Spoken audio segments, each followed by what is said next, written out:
বিরতির পর স্বাগত। রাজ্যকে নেশামুক্ত করতে বিভিন্ন জায়গায় পুলিশের কড়া প্রহরা দেখা যাচ্ছে। বিশেষ করে নাকা চেকিং গুলিতে সব থেকে বেশি পুলিশ বিভিন্ন জায়গায় উৎপেতে বসছে।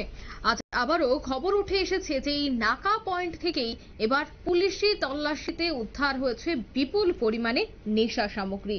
গোপন খবরের ভিত্তিতেই অমরপুর বীরগঞ্জ থানার পুলিশ আধিকারিক এবং পুলিশ টেসার সহ গোয়েন্দা পুলিশের একটি দল অমরপুর এমপ্লয়ি কলোনি এলাকায় সকাল থেকেই উৎপেতে বসে থাকে। কারণ তাদের কাছে গোপন খবর ছিল মেলাঘর থেকে TR03C9042 নম্বরের একটি বাইকে করে ব্রাউন সুগারের মতো কিছু নেশার সামগ্রী পাচার হবে।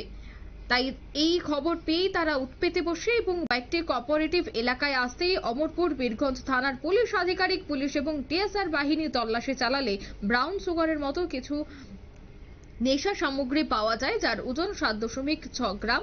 এরপর তাদের এনডিপিএস অ্যাক্ট অনুযায়ী ঘটনাস্থলে ওই সমস্ত ব্রাউন সুগার সিল করা হয় এবং সঙ্গে সঙ্গেই দুই যুবককে গ্রেফতার করা হয়। এই বিষয়ে কি বলছে পুলিশ আধিকারিক শোনাচ্ছি। এমপ্লয়ি কলোনি দিয়ে পাস হতে পারে একটা বাইকে করে ব্রাউন সুগারের একটা ইনফরমেশন ছিল। তাদের কাছে কিছু এনডিপিএস আইটেমস থাকতে পারে। অ্যাকর্ডিংলি আমরা প্রায় সকাল 6টা সাড়ে 6টা থেকে ওইখানে অ্যাম্বুশ বসাই। আর যেমন আমরা ভেহিকেল চেকিং করি এমনভাবে অ্যাম্বুশ বসিয়ে আমরা এমপ্লয়ি কলোনি যে ট্রাই জাংশনটা আছে ওখান থেকে ফাইনালি প্রায় 7:30 পৌনে 8টার দিকে আমরা সিজ না 7:30 পৌনে 8টার দিকে ওই বাইকটা আসে, যেটার জন্য আমরা ওয়েট করছিলাম। তো অ্যাকর্ডিংলি বাইকটাকে থামিয়ে আমরা তাদের পুরো বডি সার্চ করি। আর এনডিপিএস এর যা যা প্রসিজার আছে এগুলো সব কিছু ভিডিওগ্রাফি থেকে আরম্ভ করে নতুন আইনের মাধ্যমে নতুন আইনে যা যা বলা হয়েছে যে অন স্পট সিজার, তারপর ভিডিওগ্রাফি, উইটনেস যা যা এক্সেট্রা আছে প্রসিজার, আমরা সমস্ত প্রসিজার ফলো করে ওদেরকে বডি সার্চ করি। বডি সার্চ করার সময় আমরা একজনের প্যান্টের পকেট থেকে আমরা একটা প্যাকেট পাই যেখানে কিছু ব্রাউন সুগারের মতো দেখতে কিছু আইটেম ছিল। অ্যাকর্ডিংলি আমরা ব্রাউন সুগারটাকে ওয়ে করার পর এটা 7.60 গ্রামস আমরা পাই ওইখানে। আর আরেকজনকে ইন্টারোগেশন করি, যে আরেকজন ছিল ওর বাইকের সেকেন্ড।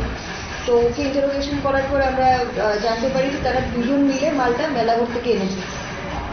দুজনের নাম হলো প্রসেনজিৎ ঘোষ, তার বাবার নাম কৃষ্ণগোপাল ঘোষ, বাড়ি টাউন শঙ্করপল্লী অমরপুর। আর আরেকজনের নাম হলো শ্রী লিটন দাস, বাবার নাম শ্রী শঙ্কর দাস, তার বাড়িও টাউন শঙ্করপল্লী। আপনারা শুনলেন পুলিশ আধিকারিকের বক্তব্য। ইতিমধ্যেই ধৃতদের বিরুদ্ধে এনডিপিএস ধারায় মামলা রুজু করা হয়েছে।